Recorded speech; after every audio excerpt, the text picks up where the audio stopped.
भागवत धर्माचे निगुणे,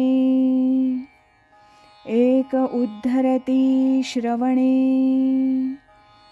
एक तरती पठणे, एक निस्तरती ध्याने, संसार पाशा. पूजनीय स्वामी कृष्णानंद लिखित शुक उवाच श्री एकनाथी भागवत भावार्थ कथा या ग्रंथातील आज ऐकूया पुष्प 9 गुणावगुणातून गुरुतत्वबोध याचा भाग 6. राजा, नरदेहा व्यतिरिक्त इतर प्राणी हे भोग योनी या संज्ञेत येतात. प्रारब्धाप्रमाणे मिळालेला जन्म प्रारब्ध भोगून संपवायचा इतकंच त्यांचं कार्य असतं. परंतु मनुष्य देह आपल्या कर्तृत्वानं प्रारब्ध भोग सुसह्य करतो. तसंच सत्कर्मादी पुण्यसंचयातून आपल्या जीवाची उन्नती करू शकतो. यदुराजा, नरजन्म हा सायुज्याचा ठेवा असताना तो क्षणिक सुखाचा मेवा समजतो आणि त्याचसाठी केवळ जीवनाचा काळ घालवतो. प्रारब्धानं काही सुख त्याला मिळतातच, त्याचबरोबर दुःखही भोगावी लागतात. अशा सुखदुःखाच्या काटेरी वाटेनं तो ठेचकाळत जातो. मरणाचा फास हाती घेऊन त्याचे सर्व हव्यास पुरे करायची तो शर्थ करतो.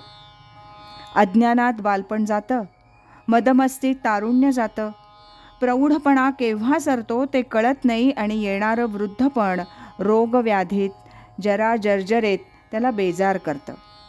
त्या वृद्धपणाच्या दुःखाचं वर्णन करावं तेवढं थोडंच. वयाबरोबर वासनाविकार वाढतात, पण भोग घेता येत नसल्यानं त्या जीवाची कुचंबणा होते. कर्णबधीर होतात, डोळ्यावर सावट येतं, वाचा चोखट होते, तोंड दात नसल्यानं बोलताना जीभ नीट वळत नाही, अंगात कंपवायू शिरला तर पाय नीट पडत नाही, मान मागे पुढे डोलू लागते, त्यातच रोगव्याधी आतून बाहेरून त्रास देऊ लागतात.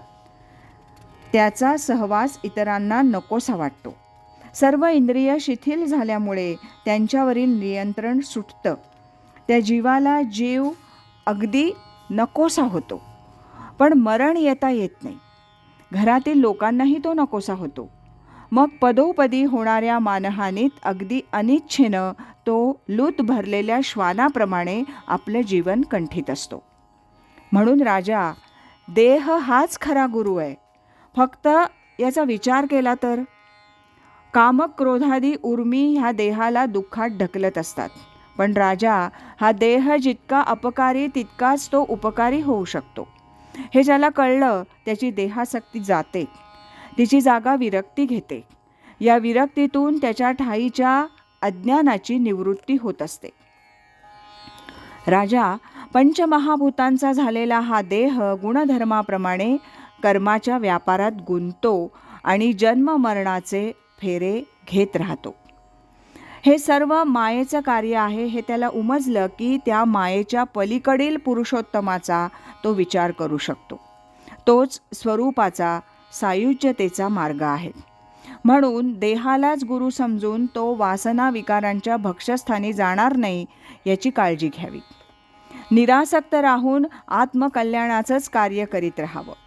सर्व भोगांची सर्व साधनं जीवाला बंधनात टाकतात हे जाणून त्या बंधनापासून मनाला दूर करणं हीच खरी साधना करायची असते.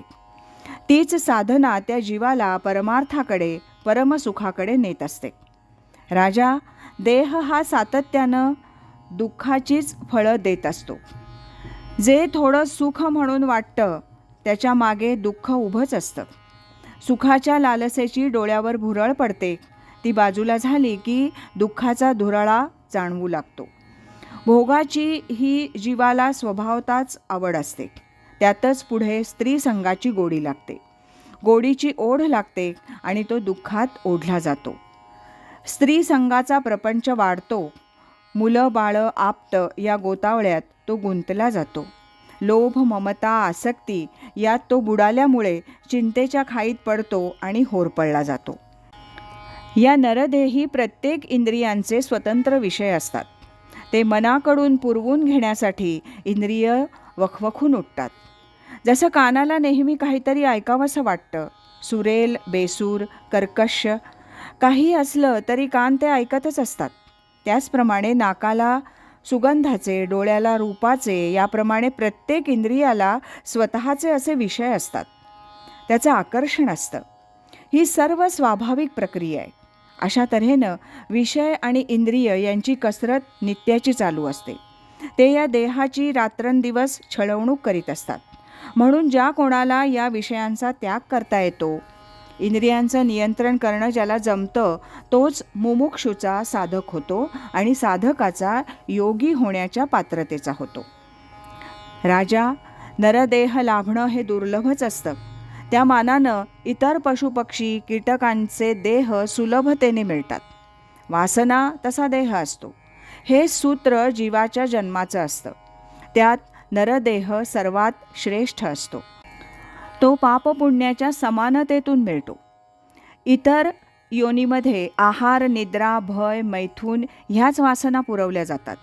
नरदेहात या चारांचा समावेश असतो, पण त्यावर नियंत्रण ठेवण्याची, विचार करण्याची बुद्धी मानवाला त्या ईश्वरानं प्रदान केली आहे. मानव आपल्या बुद्धीच्या बळावर ईश्वराचं ज्ञान संपादन करू शकतो. इतर योनी या भोगयोनी असतात, तर नरजन्म हा योगी होण्यासाठी असतो. तेव्हा नरजन्माला येऊन जो हे करीत नाही, किमान त्या दिशेनं चालत नाही, तो कामपूर्तीसाठी सोडलेला पोळ किंवा पोसलेला मेंढा समजावा. नमो व्यासमूर्ते नमो शुकदेवा, दिला मुमुक्षुसी त्वा अक्षय ठेवा. कथा भावरूपे घडली आहाते, करी समर्पित गुरु चरणाते. हरि ओम तत्सत.